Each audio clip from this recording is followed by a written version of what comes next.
Eh bien, c'est cette loi votée à l'unanimité par l'Assemblée nationale, une loi qui interdit les thérapies de conversion, des thérapies qui se basent sur le postulat que l'homosexualité et la transidentité sont des maladies qu'il conviendrait de guérir. Alors, combien y en a-t-il en France? Difficile d'évaluer ce phénomène, et merci d'être avec nous. Bonjour, merci. Jean-Loup Adenor, vous êtes journaliste à Marianne, vous les avez infiltrés. Absolument. Ces thérapies de conversion. Vous en avez sorti un documentaire pour Arte qui s'appelle Homothérapie conversion forcée.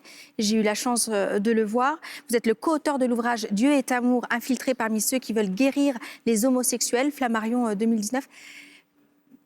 Est-ce que vous pouvez nous donner une ampleur de ce phénomène en France? On sait qu'aux États-Unis, on dit qu'il y a eu 700 000 thérapies sur les 40 dernières années, je crois. Alors en France, c'est très difficile de trouver des chiffres sur ce phénomène. En fait, il n'y en a pas. Il n'y a pas d'enquête qui a été faite, aucune étude. Ce que je peux vous dire en revanche, c'est qu'en termes de tendance, on était, quand l'enquête est sortie, sur une tendance clairement à la hausse, sur une diffusion du phénomène. Pour vous donner un exemple, le premier groupe de Torrent de Vie, qui est un groupe évangélique qui pratique des thérapies de conversion, s'est créé dans les années 90. Quand on fait l'enquête, quand on finit l'enquête, ils ont essaimé dans une vingtaine de villes en France. Donc on était sur un développement du phénomène. Et ça, vous avez réussi à le percevoir et à le comprendre pendant votre immersion, votre infiltration? En fait, pourquoi est-ce qu'ils se développent? C'est tout simplement parce qu'ils le font sous les radars. La question a été prise au sérieux par les députés très récemment. Les victimes ont eu le courage de parler très récemment. Mais au moment où l'enquête sort en 2019, le phénomène est très peu connu. Nous, on nous dit à ce moment-là que c'est un phénomène américain qui n'existe pas en France et qu'il n'y a pas lieu de faire un sujet là-dessus. On voit aujourd'hui que c'est faux. Alors, je vais être honnête avec vous, les thérapies de conversion, j'en avais entendu parler pour l'Iran. Quand j'en entends parler pour la France, je suis un peu tombée des nues. Ça ressemble à quoi? Vous avez vu quoi? Alors, moi, ce que j'ai vu, c'est j'ai infiltré des groupes chrétiens, évangéliques et catholiques. Donc, ce que j'ai vu, c'est ce qu'on peut appeler des thérapies psychospirituelles.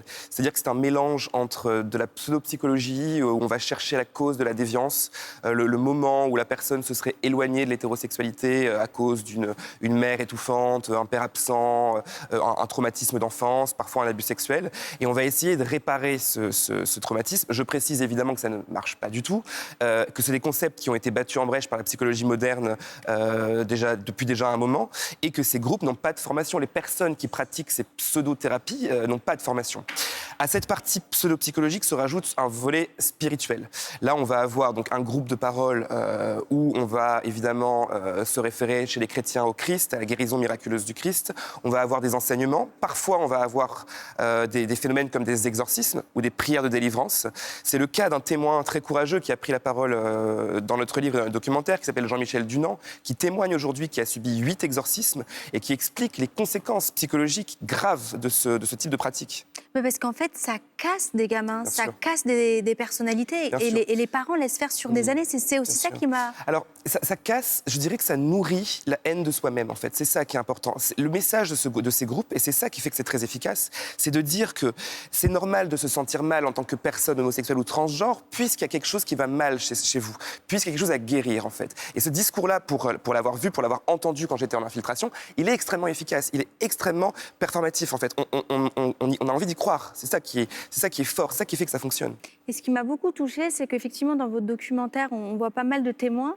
Et j'ai le souvenir de l'un d'entre eux qui, à un moment, était dans un désarroi total parce qu'il disait « J'aime Dieu, je pense que Dieu m'aime. Et comme je vois qu'en fait, je suis toujours attirée par les hommes, je me demande quelle est ma place sur Terre. Je ne vois pas le sens. Ça veut dire que Dieu m'a... » Enfin, c'est terrible de voir, en fait, à quel point il y a un moment où il y en a que ça pousse au suicide. Ouais. Un croyant homosexuel pourrait penser que Dieu l'a condamné à ça. C'est quelque chose de très fort. Dans un des groupes que j'ai infiltré, qui est le groupe Courage, on parle de martyrs de la chasteté. Ce sont des hommes qui s'encouragent à rester chastes et qui parfois vont jusqu'à tenter les thérapies de conversion, mais qui s'encouragent à rester chastes. Et pour présenter ce combat comme étant noble, on leur présente le martyr de la chasteté. Une vie dédiée à la chasteté parce qu'il faut absolument résister aux penchants homosexuels. Alors oui, ce que vous dites est très juste. Cette rhétorique-là, elle nourrit une haine de soi-même, c'est ce que je vous disais tout à l'heure, et elle nourrit effectivement un sentiment qui peut amener à une dépression profonde et qui peut amener à des suicides.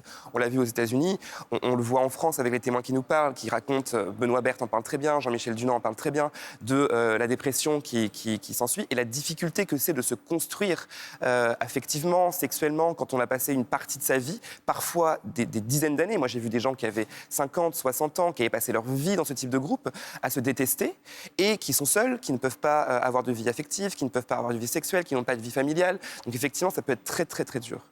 Là, vous disiez que c'est un phénomène qui prend de l'ampleur en France. On est plutôt sur une pente ascendante. C'est difficile à dire. Aujourd'hui que le sujet est sorti, aujourd'hui que l'Assemblée nationale a voté cette loi à l'unanimité, je le précise également, moins 3 abstentions, pardon. 2 extrêmes droites et un député LR proche de la Manif pour tous. Aujourd'hui, c'est difficile de savoir si les groupes continuent à se développer. Ce que je peux vous dire en revanche, c'est que j'ai vérifié encore cette semaine, les 2 groupes que j'ai infiltrés existent toujours. Alors ces groupes-là, on va les donner pour les parents. C'est Courage, ça c'est le groupe catholique. Le groupe catholique et Torrent de vie, un courant protestant évangélique. Exactement. Ce que vous expliquez dans votre doc, c'est ce que je comprends, je vais peut-être pas avoir les bons mots, c'est que d'une certaine manière, c'est comme des sous-traitants de l'Église, enfin d'une certaine frange de l'Église, j'imagine, et j'aimerais bien savoir comment réagit l'Église catholique dans son ensemble, parce que c'est... L'Église catholique dans son ensemble, ça veut pas forcément dire grand-chose. C'est très compliqué. C'est une affaire de tendance. Mais comment ils voient ces thérapies de conversion? Ils laissent... Alors, en fait, officiellement, enfin, si vous voulez la parole, quand nous, on les interroge là-dessus en tant que journalistes, qu'on leur pose la question, ce qu'ils nous disent, évidemment, c'est qu'ils condamnent ce type de pratique et qu'il n'y en a pas chez eux, ce qui est faux. Il y en a chez eux. Torrent de vie fait partie du Conseil national des évangéliques de France, donc ils sont reconnus, ils existent. En fait, ils condamnent la pratique, mais ils protègent les groupes. C'est ça qui est gênant, en fait. Aujourd'hui, on le voit avec les victimes, ce qu'elles nous disent, les victimes, c'est qu'elles ont besoin d'une prise de parole forte, parce que certaines sont encore croyantes, bien sûr. Elles ont besoin d'une prise de parole forte de leur Église sur ces questions-là. On voit ce qui s'est passé cette semaine avec le rapport de la SIAZ sur les abus sexuels dans l'Église. On voit l'importance que c'est d'une parole claire, d'une parole forte sur les dérives spirituelles, sur les dérives, en l'occurrence sexuelles, dans le cas du rapport de la SIAZ. Donc il est important que l'Église prenne la parole. Évidemment, sur le travail de la SIAZ, on a été entendus, ils ont été entendus, et c'est heureux. Sur les thérapies de conversion, on les sent gênés. On les sent assez gênés. On sent que, finalement, on a assez de problèmes comme ça. On ne va pas en rajouter une couche avec ces affaires-là. Oh là là. Vous avez été infiltré. On a beaucoup de collègues ici, journalistes. Une infiltration, c'est jamais neutre. Non. Comment vous l'avez vécu, vous? Ça a été difficile, je dirais, pour plusieurs raisons. Parce que nous, on a choisi l'infiltration parce que les témoins, à l'époque, était très difficile à trouver. On avait recueilli la parole de Benoît Berthe, qui nous avait parlé, qui nous avait témoigné, mais on savait que des groupes récents existaient et personne ne nous parlait. Donc on s'est dit, pas de témoins, mais on a une forte suspicion de ces pratiques, on va aller voir. Qu'est-ce qui a été difficile ? Ce qui était difficile, c'est d'abord la proximité avec les gens. C'est-à-dire que je me suis lié effectivement d'amitié avec ces personnes-là. Et quand on est en infiltration, on ment sur qui on est, on ment sur les raisons qui font qu'on est là. Donc humainement, c'est difficile, moralement, c'est compliqué. Ce qui a été compliqué aussi, c'est de voir que ces personnes étaient la plupart du temps volontaires.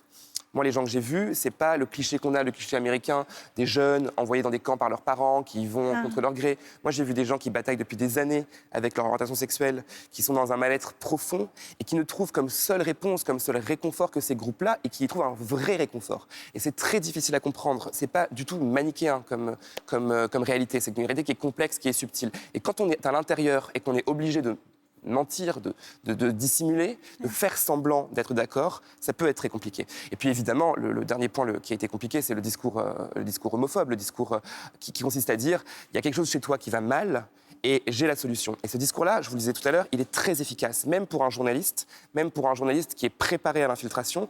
On se dit à un moment, plus on reste et plus les barrières tombent, et on se dit à un moment, en fait, et si je me trompais ? Et je l'ai dit à mon équipe, peut-être qu'on se trompe. Peut-être qu'ils ont raison. Et heureusement que j'ai une équipe. J'ai eu une équipe super formidable qui m'a accompagné. Mon co-auteur est quelqu'un d'incroyable. Mais c'est montrer combien tout est psychologique. On fait tomber les barrières. Absolument. On vous met dans une situation de fragilité pour qu'ensuite... Absolument. On peut presque parler d'emprise dans certains cas. Oui. Oui, la Miviludes, j'imagine qu'elle enquête là-dessus. Alors, la Miviludes de l'époque avait été au courant, la Miviludes ancienne formule, si je puis dire, parce que la Miviludes a changé récemment. Oui, rapidement. Ouais, mais oui, effectivement, ils avaient reçu des témoignages à l'époque.